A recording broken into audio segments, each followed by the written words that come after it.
കഴിഞ്ഞ 10 വർഷമായി പലപ്പോഴായി വാങ്ങിയിട്ടുള്ള മരുന്നുകളാണ്. ഇതെന്തുകൊണ്ട് ജനങ്ങൾക്ക് അവരുടെ ആവശ്യത്തിനുതകുന്ന രീതിയിൽ വിതരണം ചെയ്തില്ല?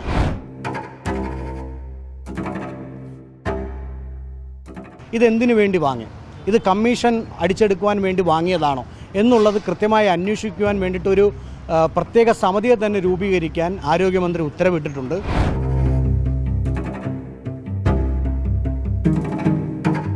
വലിയ തോതിൽ കമ്മീഷൻ ഉദ്യോഗസ്ഥ തലത്തിലും ഭരണതലത്തിലും കൈപ്പറ്റിയിട്ടുണ്ട് എന്നുള്ളതാണ് പുറത്തു വരുന്ന വാർത്തകൾ.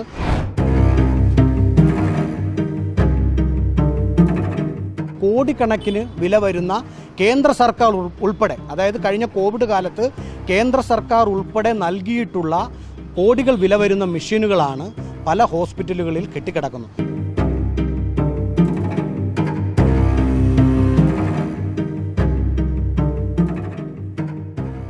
നമസ്കാരം. LDF സർക്കാർ ഭരിക്കുന്ന കാലത്ത് കേരളത്തിലെ സർക്കാർ ആശുപത്രികളിൽ വലിയ രീതിയിലുള്ള മരുന്ന് ക്ഷാമമാണ് അനുഭവപ്പെട്ടത്. ഇതിന് പിന്നിലുള്ള കാരണം എന്താണ്? ഇക്കഴിഞ്ഞ ദിവസമാണ് സംസ്ഥാനത്തെ 16 വെയർ ഹൗസുകളിൽ നിന്നും കെട്ടിക്കിടക്കുന്ന കോടിക്കണക്കിന് രൂപയുടെ മരുന്നുകൾ കണ്ടെത്തിയത്. ഈ മരുന്നുകളൊന്നും തന്നെ എല്ലാം തന്നെ നശിച്ചു പോയ സാഹചര്യമായിരുന്നു ഉണ്ടായിരുന്നത്. എന്തുകൊണ്ടാണ് ഇത്തരത്തിൽ വെയർ ഹൗസുകളിൽ കെട്ടിക്കിടന്നത് എന്നുള്ള ചോദ്യമാണ് ഉയർന്നു വരുന്നത്. ഈ ഒരു സംഭവത്തിൽ നിലവിലുള്ള ആരോഗ്യ വകുപ്പ് മന്ത്രി അന്വേഷണം നടത്താൻ തീരുമാനമെടുക്കുന്നു എന്നുള്ള റിപ്പോർട്ടാണ് പുറത്ത് വരുന്നത്. ഈ ഒരു സാഹചര്യത്തിൽ മറുനാടനോട് ഇപ്പോൾ പ്രതികരിക്കുകയാണ് യൂത്ത് കോൺഗ്രസ് സംസ്ഥാന നേതാവായ മഹേഷ്. കഴിഞ്ഞ ദിവസങ്ങളിൽ പുറത്തു വന്ന വാർത്തകൾ നമ്മൾ ഞെട്ടിക്കുന്ന വാർത്തകളാണ്. പ്രത്യേകിച്ച് ആരോഗ്യ മേഖലയെ സംബന്ധിച്ച് സർക്കാർ മാറിയതോടുകൂടിയാണ് ഈ ഞെട്ടിക്കുന്ന വാർത്തകൾ പലതും പുറത്തു വരാൻ തുടങ്ങിയിട്ടുള്ളത്. കാരണം ഇത് പലതും ഇവർ മൂടി വച്ചിരുന്നതാണ്. ഇതിൽ ഇപ്പോൾ കഴിഞ്ഞ ദിവസം ഏറ്റവും അടുത്തായി വന്നിട്ടുള്ള വാർത്ത എന്ന് പറയുന്നത് ഈ വെയർ ഹൗസുകൾ, അതായത് ആരോഗ്യവകുപ്പിന് കീഴിലുള്ള വെയർ ഹൗസുകളിൽ, അത് 16 വെയർ ഹൗസുകളിലും കോടിക്കണക്കിന് രൂപയുടെ മരുന്നുകളും PP കിറ്റുകൾ ഉൾപ്പെടെയുള്ളവ, കോവിഡ് കാലത്ത് സർക്കാർ വാങ്ങിയ PP കിറ്റുകൾ ഉൾപ്പെടെയുള്ളവ കെട്ടിക്കിടക്കുന്നു എന്നുള്ള വാർത്തകൾ പുറത്തു വരുമ്പോൾ ഇവിടെ ജനം മരുന്ന് കിട്ടാനില്ല എന്നുള്ള പരാതിയുമായി നെട്ടോട്ടം ഓടുകയാണ്.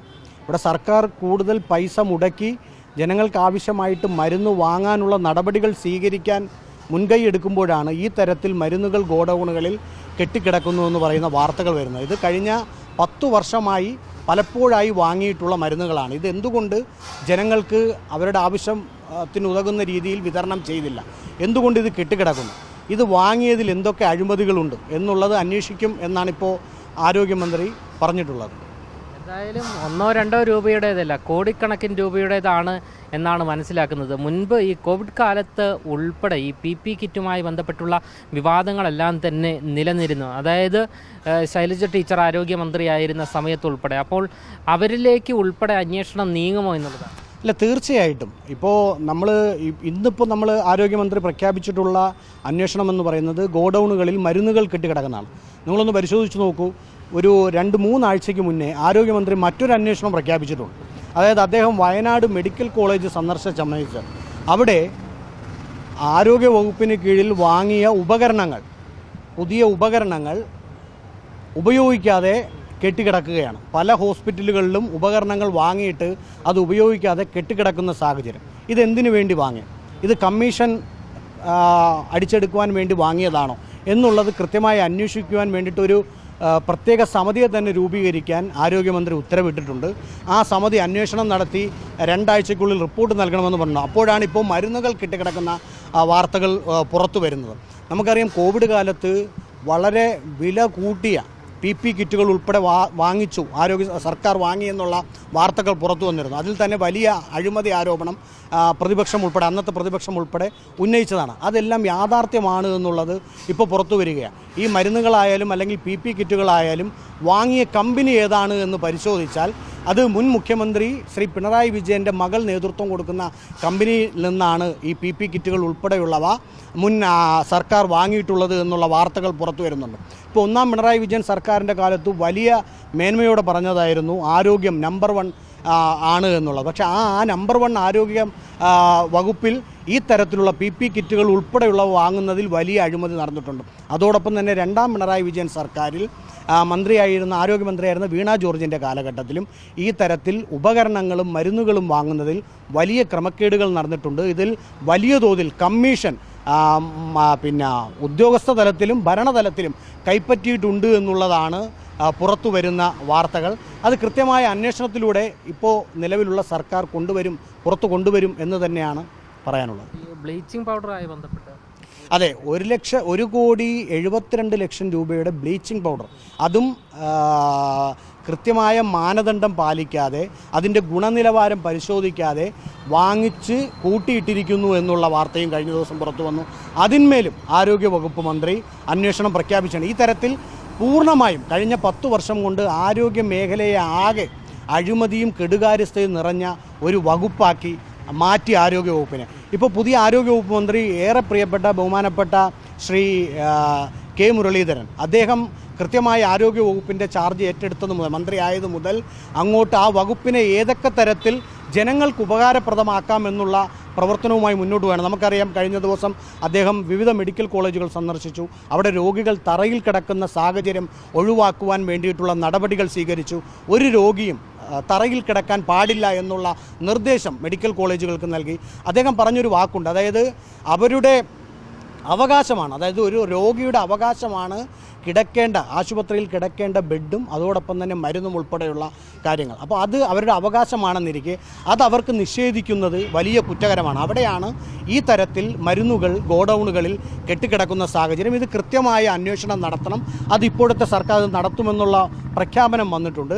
കഴിഞ്ഞ കാലങ്ങളിൽ ഈ നാട് ഭരിച്ചിരുന്ന, ആരോഗ്യവകുപ്പ് ഭരിച്ചിരുന്ന മന്ത്രിമാർ ഉൾപ്പെടെയുള്ളവർ ഈ കെടുകാര്യസ്ഥതയിൽ, ഈ അഴിമതിയിൽ പങ്കാളികളായിട്ടുണ്ട് എന്നുള്ളത് തന്നെയാണ് വസ്തുത.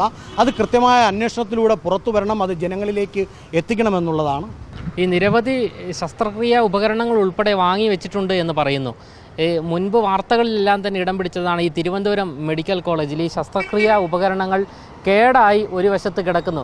ഇവർക്കൊന്നും തന്നെ പണം അടയ്ക്കാത്തത് കൊണ്ടാണ് അത് പിന്നീട് റിപ്പയർ ചെയ്യാത്തത് എന്നെല്ലാം തന്നെ. ഇതിലടക്കം വലിയ ക്രമക്കേട് അന്ന് നടന്നിട്ടുണ്ടല്ലേ? അല്ല, തീർച്ചയായിട്ടും ഇവിടെ ആശുപത്രികളിൽ ജീവനക്കാരെ നിയോഗിക്കാനും അതോടൊപ്പം തന്നെ മരുന്നുകൾ വാങ്ങുവാനും വലിയ സാമ്പത്തിക പ്രതിസന്ധി നേരിടുന്ന ഒരു സാഹചര്യത്തിലൂടെയാണ് സംസ്ഥാനം മുന്നോട്ട് പോകുന്നത്. അത് വളരെ വ്യക്തമായ ആരോഗ്യവകുപ്പ് മന്ത്രി ശ്രീ കെ മുരളീധരൻ വ്യക്തമാക്കിയിട്ടുണ്ട്. അങ്ങനെയുള്ള ഒരു കാലഘട്ടത്തിലാണ് ഈ തരത്തിൽ കമ്മീഷൻ ലക്ഷ്യമാക്കിക്കൊണ്ട് വലിയ തോതിൽ പർച്ചേസുകൾ നടത്തിയിട്ടുള്ളത്. അത് മരുന്നുകളാകട്ടെ ഉപകരണങ്ങളാകട്ടെ ഈ തരത്തിൽ കെട്ടിക്കിടക്കുന്നത്. ഇപ്പോൾ നമ്മളൊന്ന് പരിശോധിച്ച് നോക്കൂ. കഴിഞ്ഞ ദിവസം ആരോഗ്യമന്ത്രി തന്നെ പുറത്തുവിട്ട വിവരങ്ങളുടെ അടിസ്ഥാനത്തിൽ മൊബൈൽ മോർച്ചറികൾ, autoclave machine, oxygen concentrated machine തുടങ്ങിയ കോടിക്കണക്കിന് വില വരുന്ന കേന്ദ്ര സർക്കാർ ഉൾപ്പെടെ, അതായത് കഴിഞ്ഞ കോവിഡ് കാലത്ത് കേന്ദ്ര സർക്കാർ ഉൾപ്പെടെ നൽകിയിട്ടുള്ള കോടികൾ വില വരുന്ന മെഷീനുകളാണ് പല ഹോസ്പിറ്റലുകളിൽ കെട്ടിക്കിടക്കുന്നു. കേന്ദ്ര സർക്കാർ നൽകിയതുണ്ട്, കേരള സർക്കാർ വാങ്ങിയതുണ്ട്. അപ്പോൾ ഇതിലെല്ലാം വലിയ തോതിൽ അഴിമതി നടന്നിട്ടുണ്ട്. ഇത് ആവശ്യത്തിന് വാങ്ങിയതാണോ അതോ കമ്മീഷൻ കൈപ്പറ്റാൻ വേണ്ടി മാത്രം വാങ്ങിയതാണോ എന്നുള്ള കൃത്യമായ അന്വേഷണം ഉണ്ടാകണം. അപ്പോഴാണ് ഇതിൻ്റെ എല്ലാം സത്യാവസ്ഥ പുറത്തു വരിക. ആവശ്യത്തിന് വാങ്ങിയതാണെങ്കിൽ അത് ഉപയോഗിക്കാതെ കെട്ടിക്കിടക്കുന്നുവെങ്കിൽ അത് അനാസ്ഥയാണ്.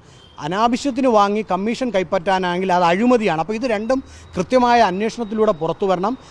അതിൽ ആരൊക്കെ ഉൾപ്പെട്ടിട്ടുണ്ടോ, അത് ഉദ്യോഗ തലത്തിലായാലും ഭരണതലത്തിലായും ഉൾപ്പെട്ടിട്ടുള്ളവർക്കെതിരെ കൃത്യമായ നിയമ നടപടികൾ സ്വീകരിക്കാനും തയ്യാറാകണമെന്നുള്ളതാണ്. എന്തായാലും കഴിഞ്ഞ 10 വർഷത്തിനിടയിൽ പെട്ടി പോലും പൊട്ടിക്കാത്ത നിരവധി മരുന്നുകളാണ് ഇത്തരത്തിൽ വെയർ ഹൗസുകളിൽ കണ്ടെത്തിയിരിക്കുന്നത്. ഇതെല്ലാം തന്നെ നശിച്ചു പോവുകയും ചെയ്തിട്ടുണ്ട്. അതായത് കോടിക്കണക്കിന് രൂപയുടെ നഷ്ടമാണ് സംഭവിച്ചിരിക്കുന്നത്.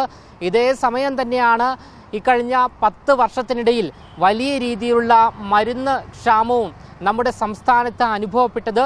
ഈ ഒരു വിഷയത്തിൽ എന്തായാലും നിലവിലിപ്പോൾ അന്വേഷണത്തിന് ഒരുങ്ങുകയാണ് സംസ്ഥാന ആരോഗ്യ വകുപ്പ്.